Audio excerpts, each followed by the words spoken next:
Hello Pisces, Sun, Moon, Rising, and Venus signs. Kamusta kayo? Sana po ay nasa mabuti kayong kalagayan. Welcome back po sa Star Tarot. At kung bago kayo rito, welcome din po kayo. Please subscribe, like, share my videos, and leave me a comment po kung naka-resonate po kayo. Thank you. So first card ni Pisces, we have ask for help from others. Okay? Hingi daw kayo ng tulong sa iba. Kung sa tingin ninyo, kailangan ninyo ng tulong, then don't hesitate to ask for help. Remember na we are all entitled for help. Okay? Kaya nga, di ba, may kasabihan na no man is an island.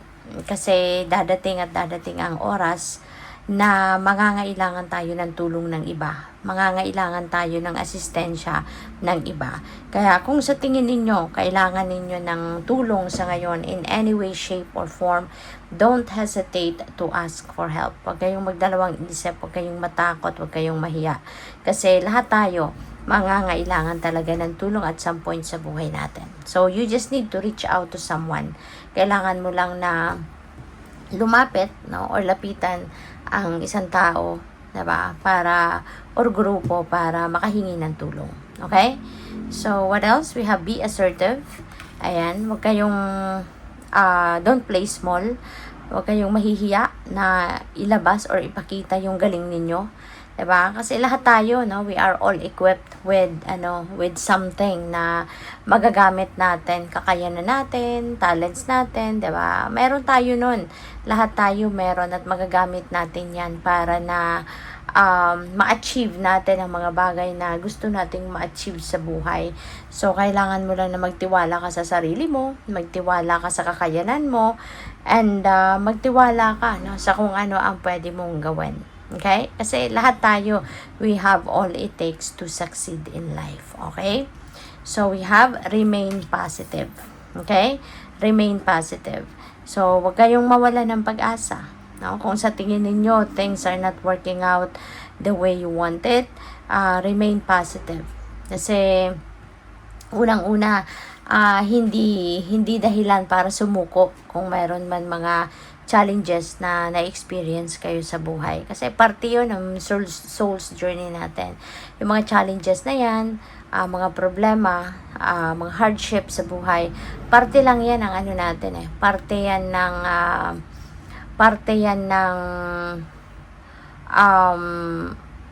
pag ano natin sa buhay, pagiging yung bang matututo tayo, no, from that.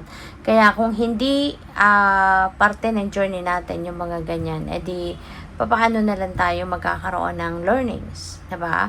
Papaano tayo magkakaroon ng mga ng wisdom, ng lessons, diba? Kaya wag kayong sumuko, no? Having problems or having challenges in life is not a reason for you to give up. Is not a reason for you to say no, diba? At talikuran na kung ano man yung bagay na kung saan nakipag-commit ka na, diba? Kunyari, meron kang goal, diba? At yun ang pinagtatrabahuan mo, tapos all of a sudden, nagkaroon ng challenge, so aayaw ka na lang ba? Diba? Kaya yun, sabi dito, remain positive. Kasi in the first place, hindi ilalagay ng universe ng ang isang bagay or pangyayari sa buhay mo kung hindi yan meant for you. Kung wala yang rason or walang halaga yan para sa'yo. Okay? Kaya, remain positive. Kung ano man ang pinagdadaanan ninyong hindi paborable sa'yo, rest assured that that is going to change. At isa lang yan sa mga life's hiccups na kailangan ninyong ma-experience to gain lessons, to gain wisdom, and pasasaan ba at magiging maayos din ang lahat, and you'll be able to succeed, no, sa kung ano man ang inyong ginagawa. So, maraming salamat for subscribing, and if you haven't subscribed yet, subscribe na kayo. And also, maraming salamat din for not skipping the ads. Malaking bagay yan sa akin. And also, please click the join button sa baba ng video kung gusto ninyo na mag-join kayo sa membership. Okay? Salamat po. So, we have synchronicity. Ayan. Sabi dito, thank you angels. I trust your well-timed guidance and signs. So, pay attention kayo sa mga signs, symbols, and synchronicities na maaring nakikita ninyo. Kasi guidance yan sa iyo ng divine.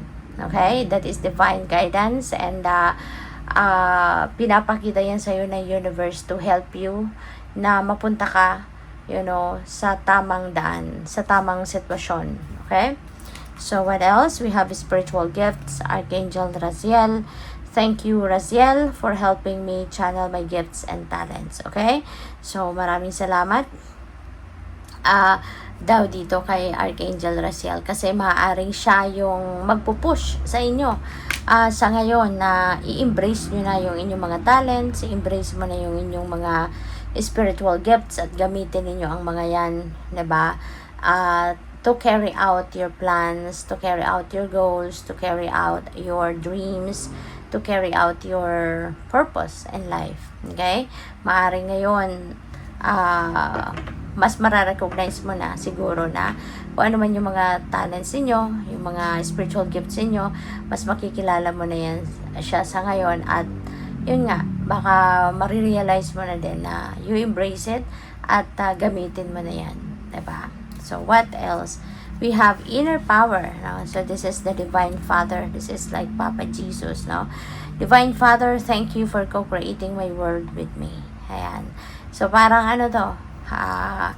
Paalala ito sa inyo.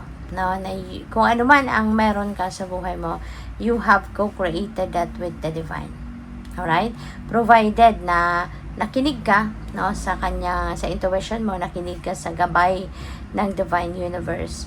So, definitely kung ano ang meron ka, yan ay pinagtulungan ninyo ng Divine. Hindi lang ginawa mo yan, but tinulungan ka. May parte dyan, no, ang universe. So, what else? We have change and transition. Archangel Azrael, sabi dito, thank you, Azrael, for leading me safely through this change. So, with the help of Archangel Azrael, maybe you are going to navigate some, change sa buhay mo. Diba? Magkakaroon kayo ng may mga magaganap na pagbabago sa iba't ibang parte ng buhay mo. Depende sa inyong sitwasyon. Okay? So, what else? We have spirit animal. Thank you, Animal Kingdom, for blessing my path with love. So, napakaganda nito. Kasi baka ngayon, baka ang iba sa inyo may alaga, no? Baka may mga fur babies kayo or other kinds of animals na inaalagaan ninyo under your care. So, maaari na ma-appreciate mo sila ngayon ng bonggang-bongga. Maaring makakaramdam ka ngayon ng pagmamahal, no, from your animals na you've never experienced that with a human being. Kaya maaring super appreciated mo sa ngayon yung pagmamahal na yan na pinapakita at pinaparamdam sa iyo ng mga alaga ninyo, no? Good luck. Thank you for watching. Love and light. Namaste.